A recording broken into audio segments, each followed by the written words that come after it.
오늘은 교회에서 회복주일로 지키고 있고 우리 샬롬 청년부도 이제 회복주일로 지키고 있죠. 그래서 오늘 자유 소그룹이고 하니까 여러분들의 소그룹 활동을 돕기 위해서 제가 최대한 설교를 좀 짧게 하려고 노력을 할 텐데 잘 될지는 모르겠지만 최대한 한번 짧게 해보도록 하겠습니다.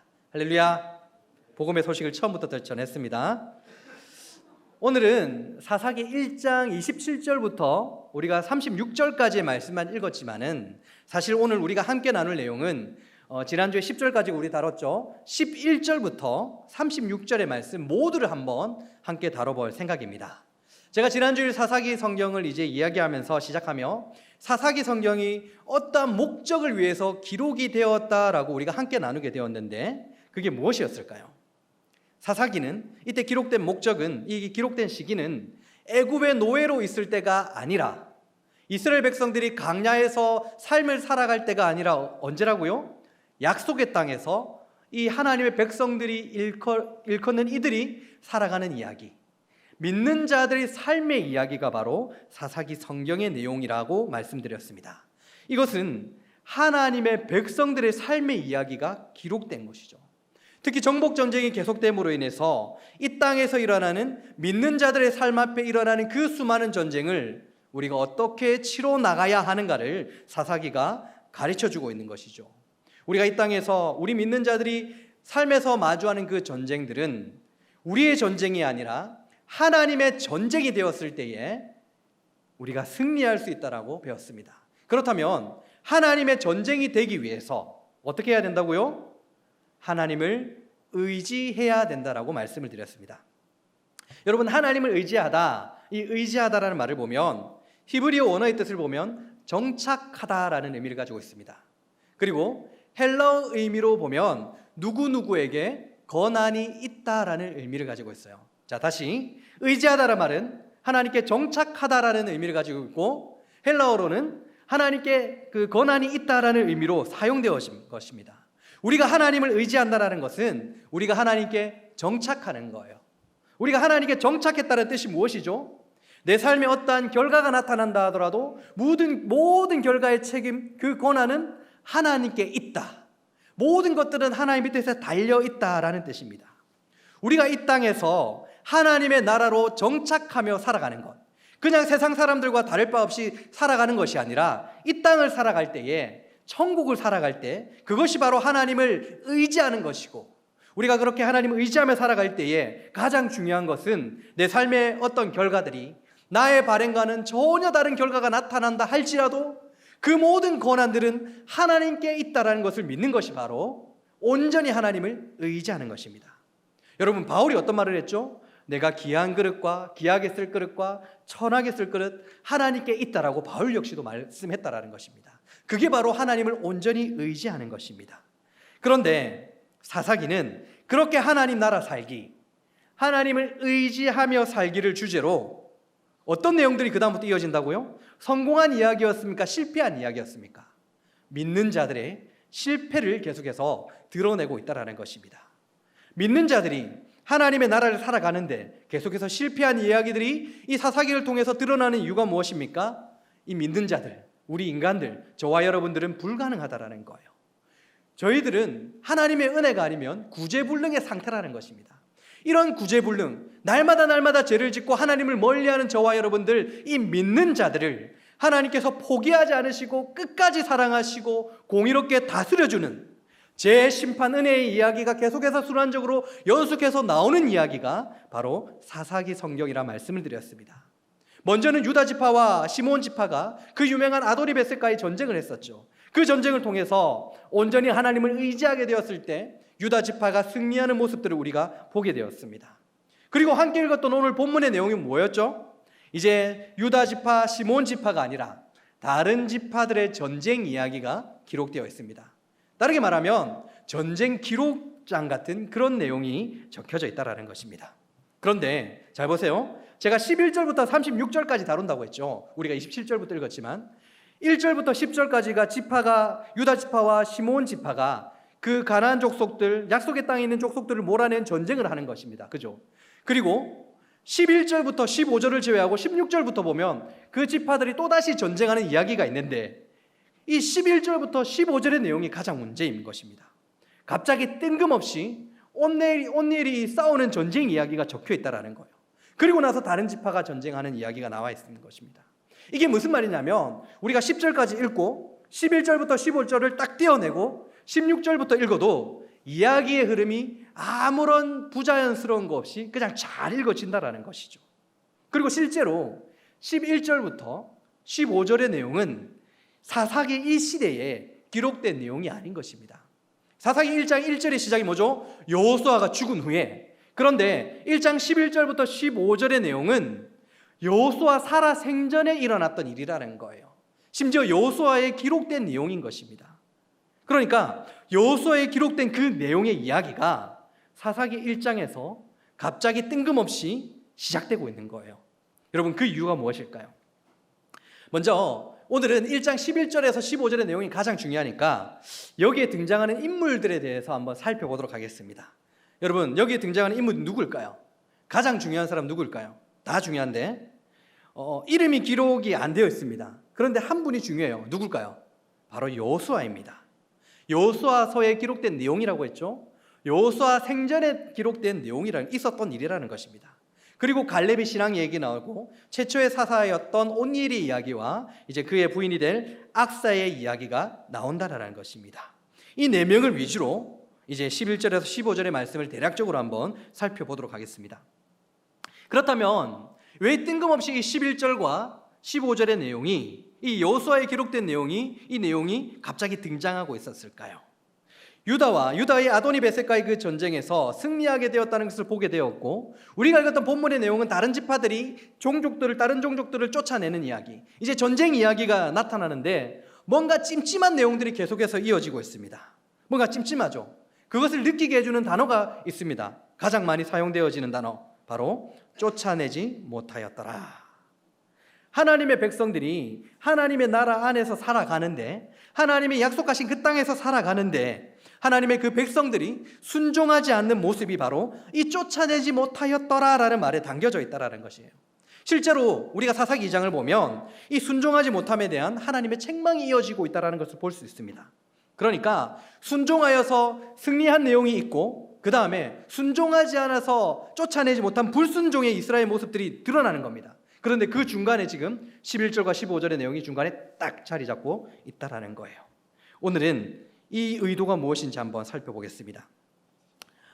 이제 11절에서 15절 내용을 살펴보는데 대략적으로 무엇을 살펴보게 될 것인가, 제가 세 가지를 처음부터 여러분들에게 알려드릴게요. 세 가지를 알아볼 건데, 첫 번째, 하나님의 약속이 무엇이었냐는 것입니다. 첫 번째, 하나님의 약속이 무엇이었냐. 두 번째, 그 약속에 대한 신자의 반응은 어떠해야 되는가. 그러니까 신자의 반응, 삶의 방향을 말하는 겁니다. 그리고 세 번째, 그렇다면 신자들은 무엇을 구해야 되는가. 이것을 11절에서 15절의 말씀을 통해서 알아볼 거예요. 다시 한번, 첫 번째 뭐라고요? 하나님의 약속이 무엇이었는가. 두 번째, 그 약속에 대한 신자의 반응, 즉 우리들의 반응, 우리들의 삶의 방향이 어떠해야 되는가. 그리고 세 번째, 그렇다면 신자들은 무엇을 구해야 되는가. 우리는 하나님께 무엇을 구해야 되는가. 이것을 한번 알아보도록 하겠습니다. 이미 언급한 4명의 인물을 통해서 한번 알아볼 텐데, 이 4명의 인물을 이야기하려면 여러분 오늘 본문에 얽매이면 안 됩니다. 그러니까 특별히 여호수아니까 여호수아를 가장 많이 보겠죠. 여러분들이 같이 성경책을 찾아가면서 읽으시면 훨씬 더 많은 유익이 있으리라고 생각되어집니다. 첫 번째 인물입니다. 여호수아입니다. 이 여호수아를 통해서 이 하나님의 약속이 무엇인지를 한번 알아보도록 하겠습니다. 여호수아가 이제 약속의 땅에서 첫 번째 출발이지 않습니까? 하나님께서 이 여호수아에게 어떤 약속을 하셨는가, 최초의 약속이 무엇이었는가를 한번 알아보도록 하겠습니다. 여러분, 여호수아를 필두로 전쟁을 하며 이 약속의 땅을 정복했는데, 여호수아 1장 1절에서 9절입니다. 여러분, 우리 같이 한번 찾아볼까요? 여호수아 1장 1절에서 9절. 다 찾고 있죠? 구약성경 320면입니다. 하나님의 약속이 무엇이었을까요? 1장 1절에서 9절인데 제가 빠르게 한번 읽어드릴게요. 눈으로 한번 잘 따라와 주시기 바랍니다. 여호와의 종 모세가 죽은 후에 여호와께서 모세의 수종자 눈의 아들 여호수아에게 말씀하여 이르시되, 내 종 모세가 죽었으니 이제 너는 이 모든 백성과 더불어 일어나 이 요단을 건너 내가 그들 곧 이스라엘 자손에게 주는 그 땅으로 가라. 내가 모세에게 말한 바와 같이 너희 발바닥으로 밟는 곳은 모두 내가 너희에게 주었노니 곧 강야와 이 레바논으로부터 큰 강 곧 유브라데 강까지 해쪽 속의 온 땅과 또 해지는 쪽 대까지 너희의 영토가 되리라. 내 평생에 너를 능히 대적할 자가 없으리니 내가 모세와 함께 있었던 것 같이 너와 함께 있을 것임이니라. 내가 너를 떠나지 아니하며 버리지 아니하리니 강하고 담대하라. 너는 내가 그들의 조상에게 맹세하여 그들에게 주리라 한 땅을 이 백성에게 차지하게 하리라. 오직 강하고 극히 담대하여 나의 종 모세가 내게 명령한 그 율법을 다 지켜 행하고 우로나 좌로나 치우치지 말라. 그리하면 어디로 가든지 형통하리니 이 율법을 내 입에서 떠나지 말게 하며 주야로 그것을 묵상하여 그 안에서 기록된 대로 다 지켜 행하라. 그리하면 내 길이 평탄하게 될 것이며 네가 형통하리라. 아멘. 하나님께서 지금 여호수아에게, 그러니까 이스라엘에게 이 약속의 땅을 주겠다라고 약속하신 그 최초의 장면인 것입니다.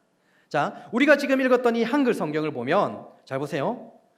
그 땅으로 가라. 너희 발바닥이 밟는 곳을 모두 너희에게 주겠다. 너희 영토가 될 것이다. 너희를 대적할 자가 없다라고 말씀하시고 뭐라고 하십니까? 강하고 담대하라. 율법을 지키라라고 되어 있어요. 그런데 원어적 의미로 보면 이 순서가 완전히 바뀌어 버립니다. 강하고 담대하여 율법을 지키면 니들이 받는 모든 땅이 니들 땅이 될 것이다. 이 영토를 내가 줄 것이다 라고 되어 있다라는 거예요. 자, 내가 줄 것이니까 너희들이 강하고 담대하라는 말과 강하고 담대하고 율법을 지키면 이것을 주겠다. 이 말은 상당한 차이가 있는 것이죠. 그죠? 하나님은 여호수아를 통해서 이 약속의 땅을 주시기로 했는데 강하고 담대하여 이 율법을 잘 지키면 이 땅을 주겠다라고 약속을 하신 것입니다. 그게 바로 첫 번째 약속이었다라는 것입니다. 율법을 지키라. 말씀에 순종해라. 이 땅을 주겠다. 여러분, 이것은 가만히 있는 것일까요? 가만히 있는 게 아니에요.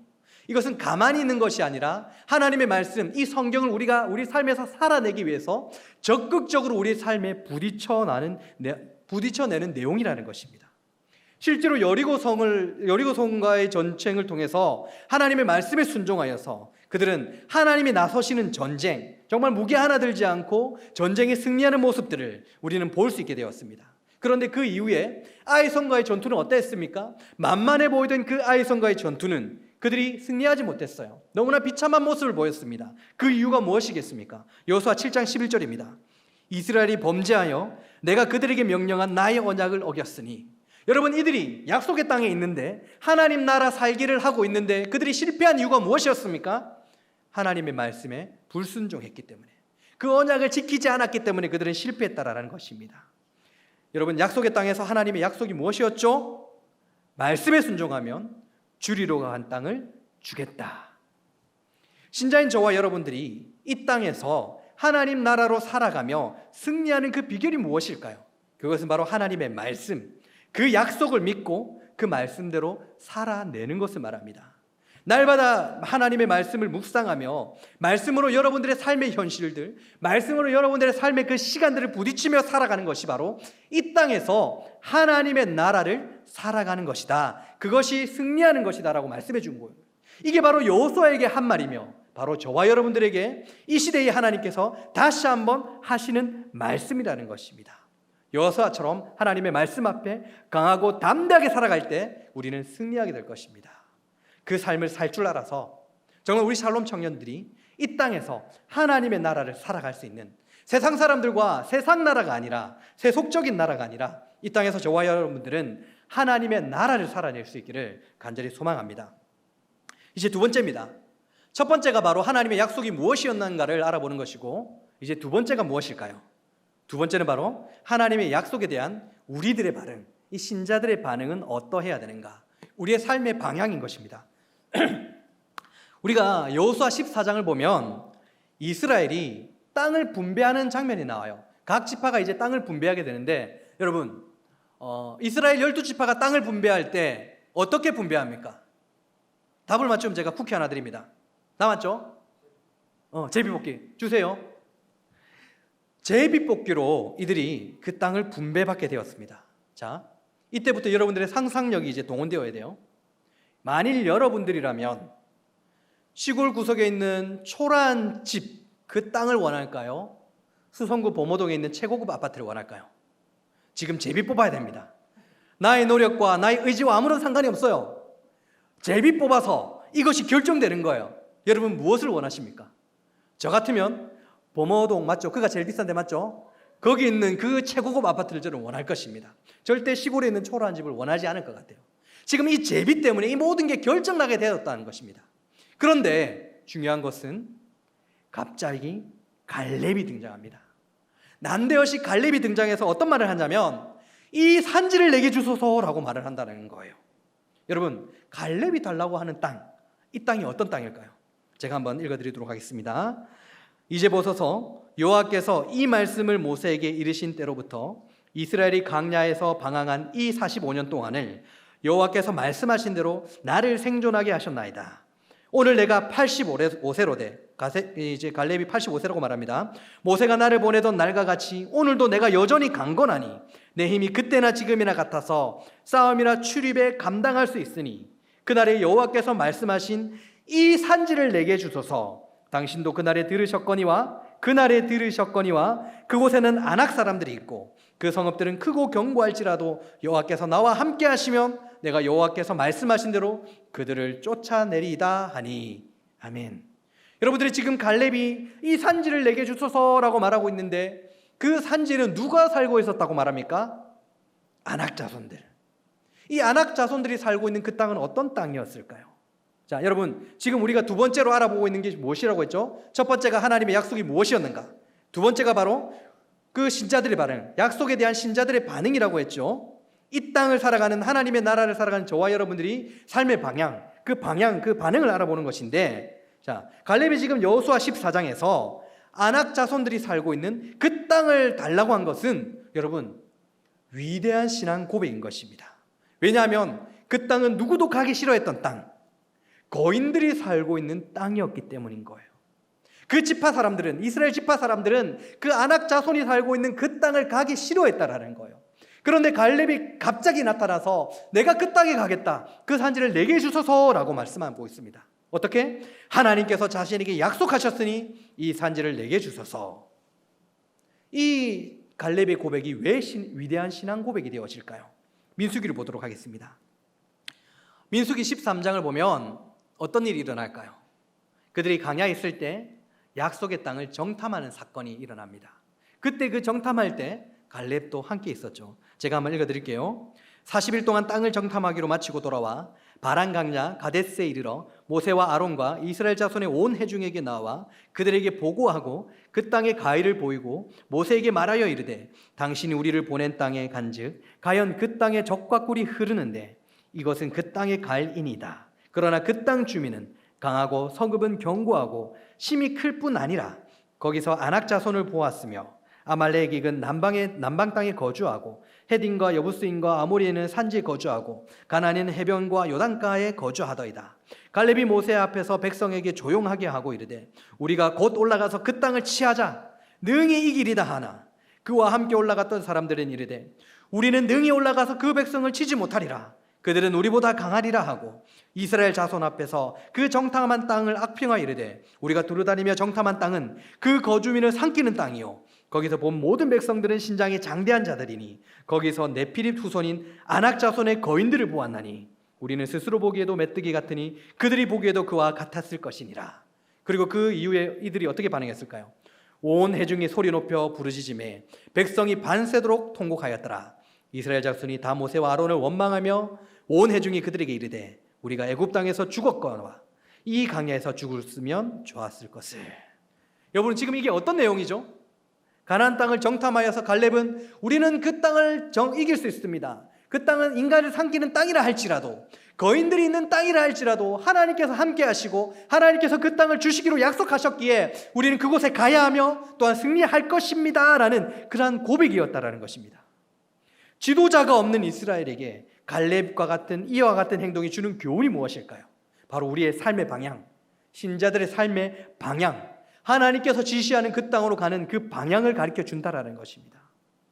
중요한 것은 지금 갈렙이 몇 살이라고 했죠? 85세인 것입니다. 시편 90편을 보며 모세는 이런 말을 합니다. 모세는 우리의 연수가 70이요 강건하면 80이다. 그런데 지금 갈렙이 몇 살이라고요? 85세. 노령의 노인인 것입니다. 그러니까 이 전쟁을 할 수 있는 그 나이대가 아닌 거예요. 그런데 그럼에도 불구하고 그의 삶의 방향을 결정했던 것은 무엇이었습니까? 하나님의 약속이었습니다. 하나님의 말씀이었다라는 거예요. 모든 이스라엘 지파의 사람들은 울고 통곡하며 내가 그냥 애굽 땅 노예로 있을 때 죽었으면 좋았을 것이라고 원망했습니다. 그러나 단 한 사람 갈렙만이, 유다 지파의 그 갈렙만이 하나님의 말씀을 믿고 의지하는 신자의 반응을 보였다는 거예요. 삶의 방향을 보였다라는 것입니다. 이것이 바로 신자의 반응이라는 거예요. 그렇다면 오늘날 저와 여러분들, 하나님을 믿는다고 말하는 신자라고 말하는 저와 여러분들에게 주는 교훈이 무엇일까요? 하나님의 말씀대로 내가 반응하는 것, 그 말씀대로 내 삶의 방향을 결정하는 것은 어떤 것일까요? 우리는, 잘 보세요. 하나님의 말씀은 하나님의 뜻이 맞습니까? 맞습니까? 아닙니까? 이 말씀이 하나님의 뜻이 맞나요? 안 맞나요? 맞냐고 안 맞냐고? 네, 맞습니다. 하나님의 말씀, 이 성경은 하나님의 뜻입니다. 그렇다면 우리가 이 땅을 하나님 나라로 살아갈 때에 하나님 뜻대로 살아가면 그것이 말씀대로 살아가는 것, 우리 신자의 올바른 반응인 것이죠. 그렇다면 하나님의 뜻은 무엇입니까? 데살로니가전서 4장 3절, 하나님의 뜻은 거룩이니. 하나님의 뜻이 무엇이라고요? 거룩인 것입니다. 오늘 사사기 1장의 이 본문에 나타났듯 이스라엘 지파는 다른 지파들을 쫓아내지 못하고 그들과 섞여서, 세상과 섞여서, 그들의 음란한 우상들과 섞여서 함께 살아가게 됩니다. 마찬가지로 우리는 이 땅에서 우리끼리만 살아가는 것이 아니라 믿지 않는 세속적인 사람들과 또한 세속적인 문화들과 세상의 무수한 그 힘과 가치관, 그리고 매력적으로 아름답게 다가오는 여러 가지 쾌락들과 우리가 함께 섞여서 살아가고 있습니다. 그러므로 때때로 우리 이스라엘 지파들처럼 내 곁에서 쫓아내지 못하고 세상과 함께하는 신앙생활을 하고 있을 때도 있겠죠. 이때, 바로 이때 우리가 다시 한번 생각하고 각성해야 될 우리 삶의 방향, 그것이 바로 거룩이라는 것입니다. 여러분, 예배당에 나와서 함께 예배하는 것이 맞습니까? 아니면 인터넷으로 예배하는 게 맞습니까? 어떤 게 거룩인 거죠? 무엇을 결정해야 됩니까? 거룩이 무엇이죠? 자신이 기저질환이거나 가족들이 심각한 기저질환이라면 무엇이 거룩이겠습니까? 집에서 열심히 인터넷 예배를 드리는 것이 거룩이겠죠. 주일에 소개팅이 있거나 약속이 있을 때에 여러분들은 여러분의 공동체 예배와 그리고 내가 예배 드리지 않으면 찜찜하기 때문에 일부나 다른 예배, 새벽 예배를 드리는 것, 어떤 게 하나님의 뜻이며 거룩이겠습니까? 불신자와의 연애와 결혼, 어떤 게 거룩이고 어떤 게 맞는 말일까요? 하나님의 뜻은 거룩입니다. 우리의 삶의 방향, 저와 여러분들이 걸어가야 될 삶의 방향은 바로 거룩인 것입니다. 그것이 바로 하나님의 말씀이고 저와 여러분들을 향한 하나님의 뜻이며 신자된 저와 여러분의 반응이어야 되고 우리의 방향이어야 된다는 것입니다. 세상이 너무나도 음란합니다. 세상이 너무나도 배역하며 너무나도 하나님의 이 뜻 앞에서 우리가 너무나도 마음을 너무나도 잘 주면서 살아갑니다. 너무나도 쉽게 타협하는 세상을 살아가고 있습니다. 여기 앉아있는 저와 여러분들은 이러한 시대 앞에서도 하나님의 백성답게 거룩으로 반응할 수 있기를 간절히 소망합니다. 이제 마지막입니다. 제가 마지막 세 번째 뭐라고 했죠? 우리가 구해야 될 것은 무엇인가? 오늘 본문은 하나님의 약속은 무엇인가? 그리고 그 약속에 대한 반응이 어떠한가? 그리고 마지막으로 그렇다면 우리는 무엇을 구해야 되는가? 이것을 알아보기로 했죠. 오늘 본문은 뜬금없이 여호수아와 갈렙과 그리고 온니엘과 악사를 등장시킵니다. 그리고 여호수아를 통해서 하나님의 약속이 무엇이고 갈렙의 신앙의 여정을 통해서 신자의 삶의 방향, 그 반응이 무엇임을 배웠습니다. 거룩이라고 배웠죠. 이제 마지막으로 이 온니엘과 악사를 통해서 우리는 과연 무엇을 구해야 되는가? 이제 알아보게 될 것입니다. 갈렙이 85세 나이에 이 산지를 내게 주소서라고 고백한 이후에 그 믿음의 결과가 바로 온니엘이었습니다. 여러분, 갈렙이 직접 싸웠을까요? 아닙니다. 이 온니엘이 싸웠어요. 갈렙은 온니엘을 통해서 기라세벨을 점령하게 되었는 거예요.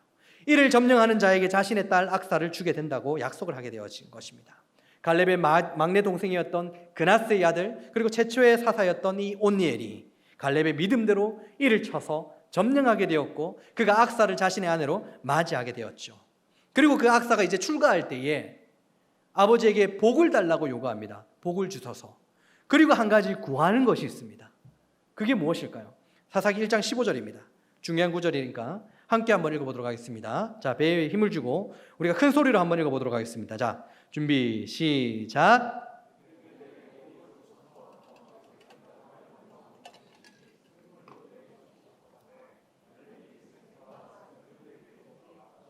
아멘. 여러분, 이게 우리가 지금 뭘 알아보고 있습니까? 우리가 무엇을 구해야 되는가? 악사가 아버지 갈렙에게 구한 것이 무엇이었습니까? 셈이었습니다. 당시 남방 지역은 메마른 땅이었던 것 같아요. 그런데 그 땅을 적실 수 있는 셈을 달라고 갈렙에게 요구하고 있다는 것입니다. 메마른 이 땅을 적실 수 있는 생수의 근원이 된 이 셈, 이것을 요구하고 있는 것입니다. 예수님께서 사마리아 여인과 대화하시며 생수에 대한 어떤 말씀을 하셨죠? 요한복음 4장 14절, 내가 주는 물을 마시는 자는 영원히 목마르지 아니하리니 내가 주는 물은 그 속에서 영생하도록 솟아나는 샘물이 되리라. 이 땅에서 하나님 나라를 살아가는 하나님의 백성인 저와 여러분들이, 항상 메마를 수밖에 없는 저와 여러분들이 이 시대 가운데 항상 구해야 될 것, 저와 여러분들이 하나님께 구해야 될 것이 무엇이겠습니까? 바로 영원히 목마르지 않도록 하는 물, 바로 성령이라는 것입니다. 우리가 항상 구해야 되는 것이 무엇입니까? 바로 성령 충만하라는 것입니다. 지금 메마른 마음을 가지고 있습니까? 생기가 없는 신앙생활을 하고 있습니까? 정말 내가 보기에도 게으른 신앙생활을 하고 있고 아무런 하나님 말씀 앞에 감정 없고 반응 없는 그 신앙생활을 하고 있습니까? 너무나도 피곤합니까? 그때 우리가 구해야 될 게 무엇입니까? 바로 영생하도록 솟아오른 그 물, 성령 충만이라는 것입니다. 말씀을 정리하도록 하겠습니다. 여러분, 이스라엘 백성들은 하나님이 약속하신 그 땅에 들어갔기 때문에, 그리고 하나님께서 승리하게 해주겠다라고 보장하셨기 때문에 그들은 승리할 수 있었습니다. 그러나 그들은 완벽한 순종의 모습을 보이지 않았던 것이죠. 결국 2장 3절을 보면 내가 그들을 너희 앞에 쫓아내지 아니하리니 그들이 너희 옆구리에 가시가 될 것이며 그들의 신들이 너희의 올무가 되리라고 심판을 받게 되어지더라라는 것입니다. 오늘 본문의 말씀을 보면 19절을 보면 마치 이 모든 것들은 그들을 쫓아내지 못함은 철병것 때문인 것처럼 느껴지기도 합니다. 그것 때문에 쫓아내지 못한 것 같아요. 그런데 여러분 잘 보세요. 쫓아내지 못한과 쫓아내지 않은 것은 상당히 차이가 있습니다. 그런데 말씀을 보니까 마치 쫓아내지 못한 것처럼 기록되어 있어요. 당시에는 청동기 문화를 가지고 있었던 것 같습니다. 그런데 그들은 철기 무기를 가지고 있었던 것이죠. 그래서 상당히 그들이 두려워했을까요? 무기에 대한 두려움 때문에 그들은 앞으로 전진하지 못했을까요? 처음에도 저도 그런 생각을 했는데 계속해서 성경을 보니까 그것은 아닌 것 같습니다. 여러분, 쫓아내지 않았다라는 말에 그 다음에 오는 말이 뭐죠? 그들이 노역을 하였다. 그 쫓아내지 않는 그 족속들을 노예로 삼았다라는 말입니다. 자신의 편리함 때문에 쫓아내지 않았다라는 뜻이죠. 여러분, 저와 여러분들은 하나님의 백성입니다. 저와 여러분들이 하나님의 백성이 맞습니까? 우리가 살아가는 이 땅에서의 삶은 이미 하나님께서 승리를 보장한 삶이라는 것입니다. 그런데 이스라엘이 계속된 실패를 하는 이유가 무엇이었습니까?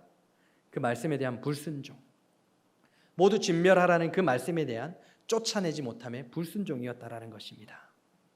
사사기는 하나님 나라 살기를 주제로 한 이스라엘 백성들의 삶의 이야기라고 했죠. 그들의 삶은 늘 실패했습니다. 승리가 보장되었음에도 불구하고 그들은 실패했습니다. 그 이유가 무엇일까요? 저와 여러분들이 승리가 보장된 이 땅에서의 하나님 나라 살기를 올바로 하기 위해서는 무엇을 구해야 합니까? 바로 하나님의 영, 성령, 메마른 우리의 심령을 만져줄 성령의 충만함인 것입니다. 다시 한번 말씀드리지만 우리에게 늘 승리를 약속하셨습니다. 그리고 우리의 삶의 방향이 하나님의 말씀, 하나님의 뜻대로라면 우리는 승리하게 되었습니다. 우리가 하나님의 말씀대로 살아가기 위해서 우리는 성령을 구해야 되는 것입니다. 받지 못함은 구하지 않았기 때문이다라고 말씀하고 있습니다. 여러분, 하나님 약속 이미 정해져 있습니다. 나의 형편과는 아무런 상관이 없어요. 이미 돌이킬 수 없는 약속은 못 박혀 있습니다. 늘 보장이 되어 있는 약속인 것입니다. 그런데 늘 돌이키고 있는 것은 저와 여러분들이 아닐까요? 사실 우리는 안 되는 존재들입니다. 불가능한 존재들입니다.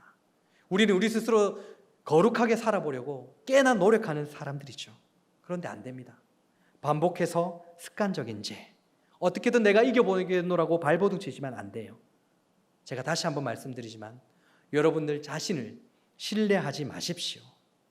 당신에게는 하나님의 말씀을 지킬 능력도 죄를 짓지 않을 능력도 없습니다. 당신 자신에게 희망을 두지 않길 바랍니다. 이런 우리가 구해야 될 것은 하나님의 은혜, 바로 성령 충만함 뿐인 것입니다. 이를 위해서 우리가 끊임없이 노력해야 되는 것은 바로 하나님께 간구하는 것입니다. 가만히 무기력하게 앉아있는 것이 아니라 끊임없이 하나님께 간구하는 것입니다. 또한 하나님께 간구하여 성령 충만함을 얻고 또한 성경을 읽으십시오. 이런 말이 있습니다. 아무리 유능한 의사라 할지라도 주변의 동료들에게 피드백을 받지 않으면 그 의사는 2, 3년 차에 풋내기 의사보다 객관적인 실력이 떨어진다라고 하는 연구 결과가 있습니다. 피드백을 받지 않으면 위험한 의사하고 실력이 떨어지는 의사인 것입니다. 마찬가지로 우리의 신앙이 아무리 오래되었다 하더라도, 예전에 제자 훈련 열심히 받고 열심히 기도했다 하더라도, 말씀을 열심히 읽고 맷독을 했다 하더라도, 예전의 이야기라면, 예전에 뜨거운 신앙이었다면, 지금 여러분들이 하나님의 말씀으로 피드백을 받지 못하는 그 상태라면 여러분들은 이 땅에서 방금 하나님 나라 살기를 시작한 풋내기 신앙인보다 실력 없는 사람들이 될 것인 것입니다. 끊임없이 성령 충만을 구하고 말씀으로 자신을 보십시오. 이것이 바로 당신을 향한 하나님의 뜻이고 하나님을 온전히 의지하는 법입니다. 이로 인해서 날마다 승리할 수 있는 저와 여러분들이 될 수 있기를 간절히 소망합니다.